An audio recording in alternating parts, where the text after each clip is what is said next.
The seamstress gripped my wrist so hard her thimble left a mark on my skin. Her voice dropped to something under a whisper, the kind of sound you feel on your collarbone before you hear it in your ears. Hide in the fitting room. Now, before it's too late. I didn't move. I didn't understand. My daughter's wedding dress was still half pinned to my shoulders, $7,200 of French lace pooling at my feet like spilled milk, and this stranger was pulling me backward through a curtain like I was a criminal instead of the mother of the bride. Through the gap in the fabric, I heard the front door chime. I heard my daughter's voice, bright and practiced, saying, "She's not coming today, don't worry." Not coming today. I was standing 11 feet away. My name is Diane Whitfield. I'm 58 years old, and for 31 years I built something out of nothing. A chain of 3 dry cleaning and tailoring shops across 2 counties. The kind of business you start with a single sewing machine in a garage and end up selling to your own children like a legacy instead of a liability. By the time my husband Frank passed 4 years ago, Whitfield Cleaners was worth just under $2.1 million on paper. I'd raised 2 kids on the profits of that business. My son Marcus, 32, and my daughter Emily, 28, and I told myself, the way mothers do, that the money didn't matter as long as the family stayed close. Emily was getting married in 6 weeks to a man named Trent Calloway, a real estate developer with a smile like a car salesman and a habit of calling me mom before we'd even had our 3rd conversation. I'd agreed to pay for the wedding in full, $84,000, wired in 3 installments, the last one due in 9 days. I'd also agreed, at Emily's tearful request, to sign over 15% ownership of Whitfield Cleaners into a trust for the grandkids someday, a document Marcus had drawn up through his lawyer friend and asked me to sign, just as a formality. Mom, nothing changes. I trusted them. That's the whole tragedy in one sentence. I trusted them. The betrayal didn't arrive with thunder. It arrived in a champagne flute. 3 weeks before the wedding, Emily invited me to a girls' brunch at a rooftop restaurant downtown to talk about seating charts. I wore the blue cardigan Frank always said made me look like I meant business. I arrived on time. I sat at the table for 11 minutes before I understood I hadn't been invited to plan anything. I'd been invited to be seen agreeing to something. Trent's mother, a woman named Carol with a French manicure and a laugh she used like punctuation, raised her glass and said, "To Emily and Trent, and to Diane, for making the smart decision about the trust." I hadn't made any decision. I said so quietly. Emily's smile didn't move, but her eyes did, sliding sideways to Trent. Just once, the way you check a script when you've forgotten your line. "You signed the papers, Mom. Marcus has copies. Don't be dramatic." I hadn't signed anything except the wedding deposit. I remembered every signature I'd made that year. I balanced my own books. I always have. But 11 women at that table were nodding along like it was already true, and my daughter was looking at me the way you'd look at an elderly relative who'd wandered off the subject, patient and a little embarrassed. I smiled, said something about needing the ladies' room, and left 40 minutes later without eating a bite. In the car, my hands were steady. That surprised me more than anything else that day. I drove straight to Marcus's lawyer's office the next morning, not to confront anyone, just to ask, politely, for a copy of the trust paperwork for my records. The receptionist handed it over without blinking. My signature was on page 4. It was a good forgery, close enough that a bank teller wouldn't flinch, but it slanted the wrong direction. I've signed my name across 31 years of invoices.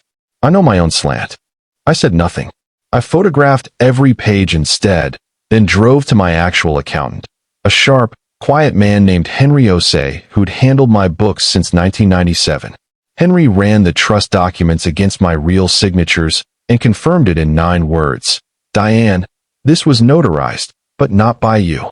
I confronted Marcus over coffee, calm, hands wrapped around the mug like it was the only warm thing in the room.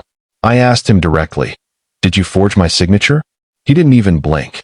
"Mom, it's a formality. The notary uses an e-signature verification system now. It's all digital chain of custody, totally standard for family trusts. You probably just don't remember clicking through it on your phone." Jargon, delivered smooth as syrup. I nodded slowly. like an old woman soothed by big words she didn't understand. "Oh," I said. "That makes sense." I even let my voice wobble a little. I pretended to believe him completely, and then I went digging into the trust's real purpose. It wasn't for grandkids. It was collateral. Marcus and Trent had used the fraudulent 15% stake in Whitfield Cleaners to co-sign a $340,000 construction loan for one of Trent's stalled developments. If the project failed, the bank's claim would land on my company. My company, built from one sewing machine and Frank's overtime checks. I returned to Marcus's house the following Sunday to drop off a casserole, using the garage entrance the way I always had, and I heard them before they saw me. Trent's voice, easy and delighted. She actually believed the e-signature thing? God, she's like putty. Old ladies who build businesses always think paperwork is magic. Emily laughed, actually laughed, and said, "She'll sign anything if you cry at her. Watch. At the wedding I'll get her to write a check for the honeymoon too." Marcus, my son, the one I'd nursed through pneumonia at 9 years old, said, "As long as she doesn't find out about the loan before the wedding. After that, it doesn't matter what she thinks." I set the casserole on the porch step and drove home in silence. That night I made a decision, and I want to be honest about how deliberate it was. I decided to become smaller. I started wearing my reading glasses even when I didn't need them, pushed low on my nose so I'd peer over them like I was struggling to keep up. I let my voice go soft and a half step slower, the cadence of someone tired, someone grateful just to be included. I carried a folder everywhere labeled Wedding Ideas, in Emily's own bubbly handwriting style, copied from an old birthday card. So if anyone glanced at my bag, they'd see a doting mother, not a forensic accountant's daughter-in-arms. If they believe I'm confused, they'll stop hiding things from me, I remember thinking. Confusion is the safest disguise a competent woman can wear.